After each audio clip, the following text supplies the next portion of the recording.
Hi guys. Well, I'm here.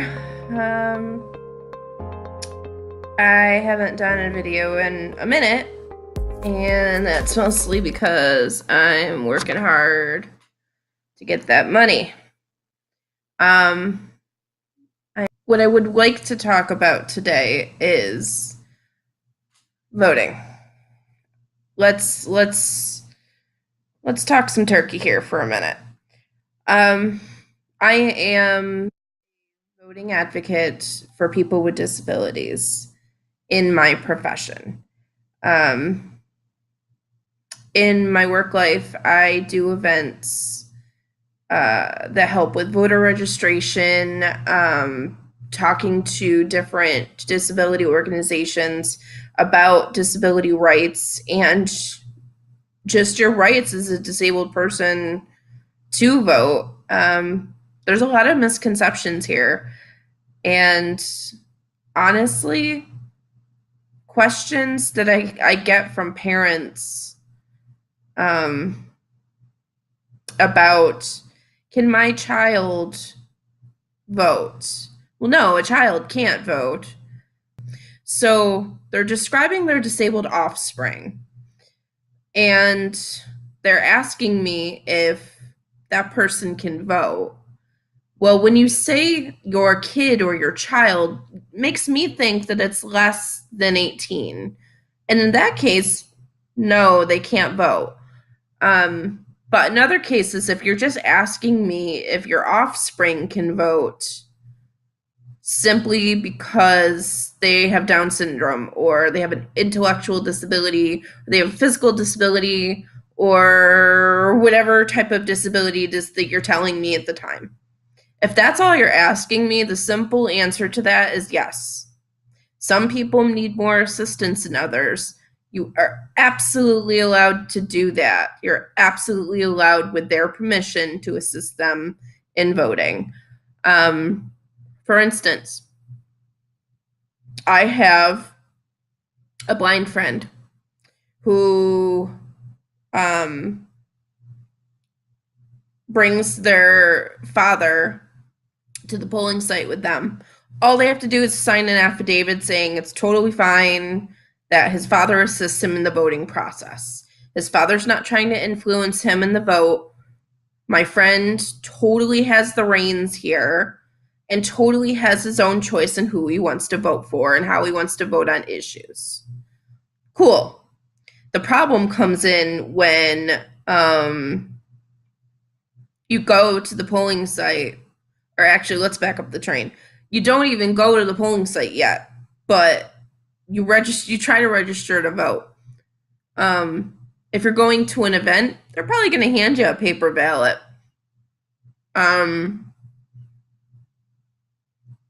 What hurts my brain is why I don't see organizations or groups with like tablets. If you had an iPad and paper ballots, that'd be way more accessible. Then people would be able to fill out these voter registrations on the tablet if they couldn't see the paper ballot. Things like VoiceOver would be super helpful, and since it's an Apple product, you're more likely to be able to access that. It frustrates me how many times I go to different fairs, different events in the community, and all they have is paper. Because while that doesn't personally impact me, I know folks it does, and it's my job to advocate not just for my needs, but for everybody else who might be impacted by this. So, I'm going to move on because it's going to start sounding like I'm patting myself in the back. But I here we are. Have tablets as another option. This is assuming you can even get to the polling site. So, because there are situations where the polling site itself is not accessible to if it's got stairs, it won't be accessible to wheelchairs or rollators or scooters or anything that struggles with stairs. Heck, it's not even that accessible for people with babies. And I'm sorry, if you're a single parent, you have to bring your child with you when you go places, because babysitting and nannies and stuff just you get inside, then what? So most people that don't have a disability don't know how this works for people with disabilities, disabled people, cripples, if you will. Once you get inside, there's this thing called a ballot marking device. The ballot marking device typically has attachments to it that make it easier for people with different disabilities to be able to vote. For us in my county, there are headsets, and you or you can just read the text on the screen. There's a sip and puff for folks that don't have very good mobility. There are just a wide variety of different things that people can do. And the ballot marking device is great because I've seen options where you can adjust the text size on the screen. So if you have low vision, you can make the text on the screen bigger, and that is fantastic. I love adjustable text. It's great. I don't have a vision-related disability. I know folks that do. It's great. I had the pleasure. No, it wasn't really a pleasure. Displeasure, maybe. I don't know.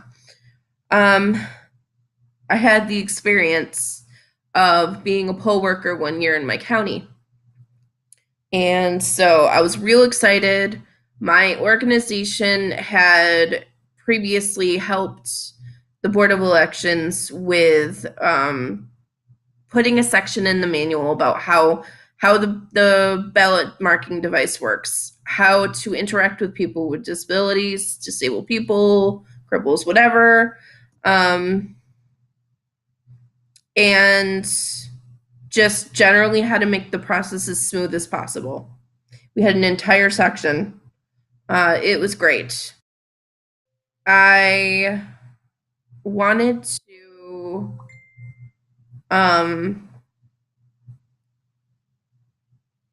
go through the whole experience. So I sat in on the training. And the training was real disappointing because the training had maybe 5 or so minutes of training on the ballot marking device. They did not make this a priority whatsoever. So, mind you, there is quite a substantial disability community. For them to not make this a priority was just really frustrating for me. And mind you, when you do these trainings, they only give you 1 day in my county. I can't speak for other counties, but in my county, they give you 1 day of training, and it's over a month before the election. So you're now expecting these people to pick up who've never done this before in their life, to pick up how to open up the polling site for folks, how to operate different machinery, and maintain how to do all of these steps. And they have to keep track of this one small binder that they're given, and in case they don't remember all of the steps. Oh, and there's a hotline, but there's a real struggle on whether or not someone's going to. So already starting, they're being set up to fail. Now, mind you, disability issues and disability rights in the voting field could take up an entire day just in itself. So when I found that they only gave 5 to 10 minutes to talk about everything that goes along with this and the reasoning behind the text provided, I was furious. I was furious. So I was already going in there with a really nasty experience. So I show up. It's, I don't know, 5 o'clock in the morning. We were supposed to show up early for the polls so they could get everything set up. My first location they sent me to was a church. Churches are not covered by the ADA, therefore, they are not required to be ADA compliant. And this church surely was not. Not only was the church itself not very accessible, there was no bathroom. And if you're expecting me to stay there all day during the time in which the polling site is open, I need access to a bathroom. This was on top of the fact that I did not have a car and I was bumming a ride from my husband at the time. So did not have a car, did not have any food with me, did not have a very good breakfast that morning, and I show up to this place and the bathroom isn't accessible to me because I'm in a wheelchair. I was even more furious. So I called up the Board of Elections over an hour later when I'm already late, because they didn't even have the key to open up the front door to this church. We had to wait for the pastor to show up. So over an hour later, when they finally found me another place to go, I then, mind you, my husband was driving. It was now 6 o'clock in the morning at this point. I had to drive me across town to this other location. Now, this location was a community center. It had accessible parking right out front. It was great. I didn't have to wait for anyone because we were late and it was already open. So I go in and they have an accessible bathroom. The front entrance is accessible. Everything is just hunky-dory. Great. So it gets closer to lunchtime. And at this point, I just started recording in a book about 11:30, 12 o'clock.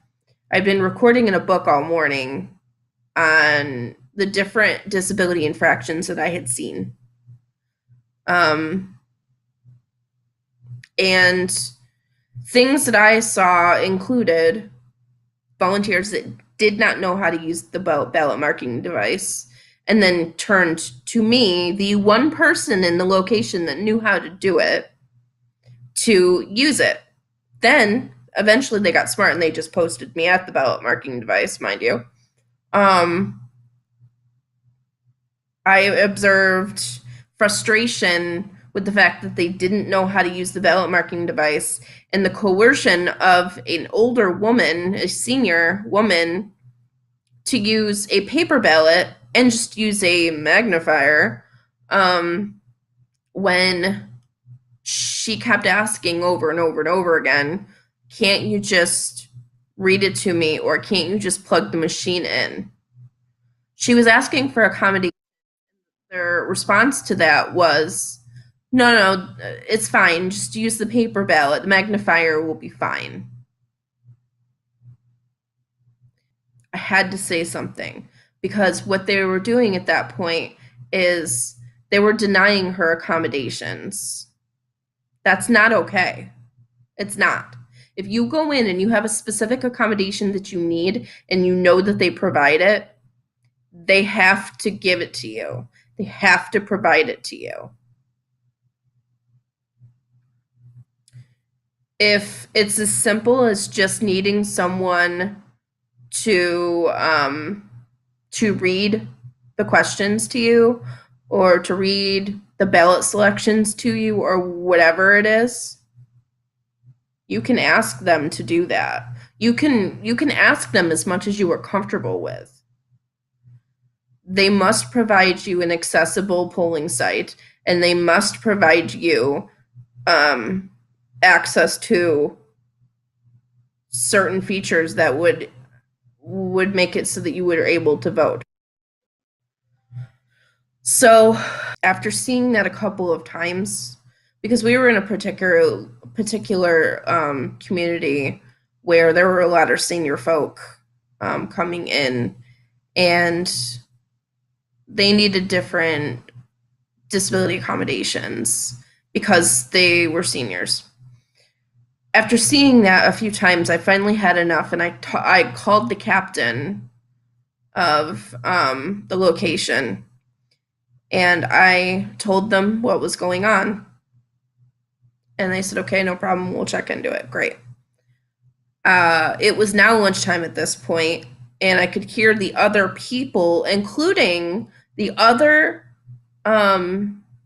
supervisor at this location, all talking about lunch. Okay. I also heard them say that the Democrats of my county were providing rides for folks that wanted to go get food. Okay. So I asked about it, and I said, I am a registered Democrat. I would like to take advantage of the ride and go get something to eat. My husband had to go to work. I have no ride. To which the response was, well, I don't really know if we're going to be able to do that because I don't know if your chair is going to be able to get into any of the vehicles. Okay? So what you're saying is that you're now blatantly discriminating against me because I'm in a wheelchair to my face because no one thought that maybe there was going to be a disabled person as a poll inspector. Are you kidding me? Seriously? That was really frustrating. I said all of this to this person and they just kind of brushed it off. No one even offered to take my card to a place and get me food. They just all decided that I was not their problem. And even when I called the party line and complained about it and said that if you offer this to the other poll inspectors, you have to also offer me the same thing. Otherwise, you were showing blatant discrimination. They brushed me off. So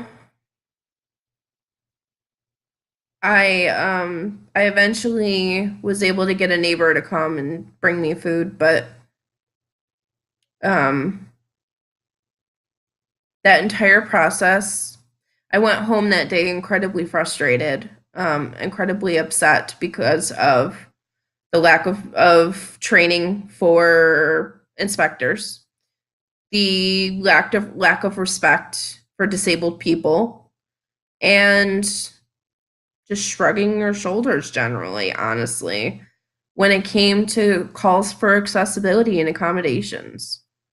So there's very clearly work to be done. There's even more work to be done within our community, though. The elections are coming up. We have an opportunity here. We have an opportunity to get out there and show that the disability community cares about what happens and cares about issues and cares about the people that are being elected into office. And I don't just mean the president, which is going to be the assumption. I do not just mean the president. I mean their local legislators as well. The local vote is so important because these are the people that will directly impact your lives.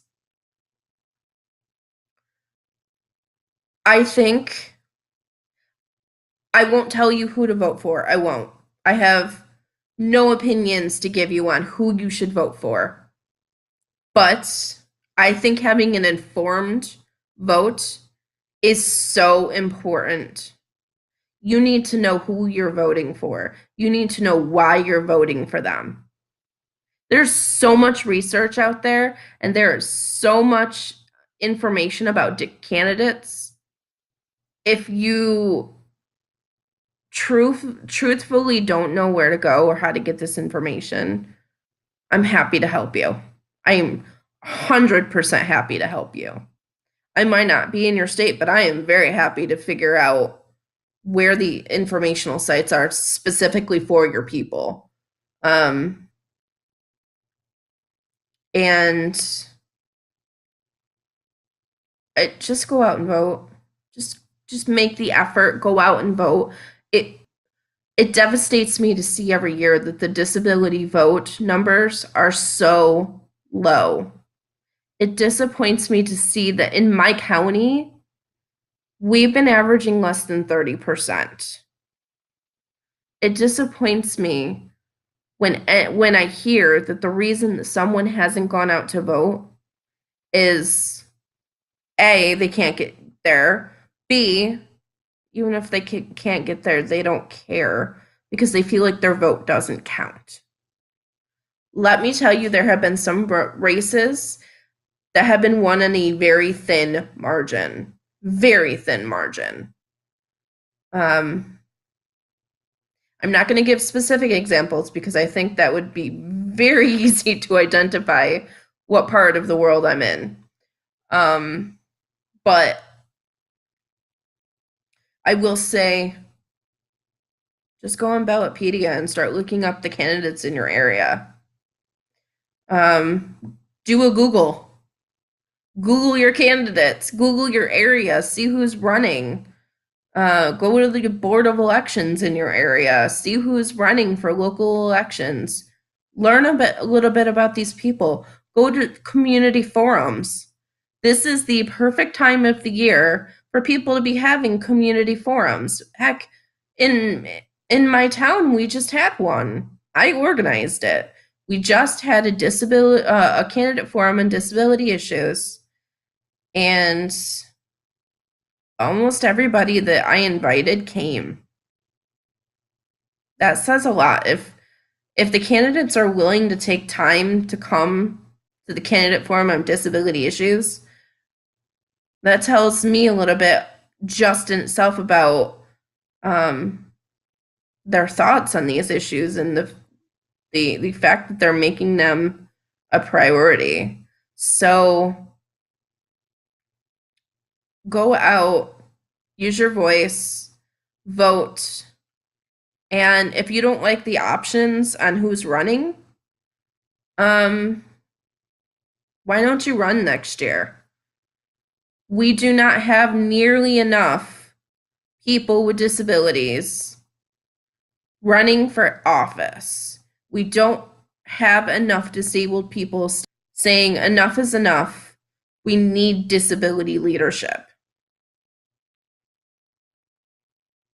If you want to get involved in that, reach out to your board of elections, reach out to different get out the vote organizations in your area. I bet you they could guide you as to where to start. I'm not going to say anything inspirational, like it starts with you, because I was thinking that in my head and it was really funny.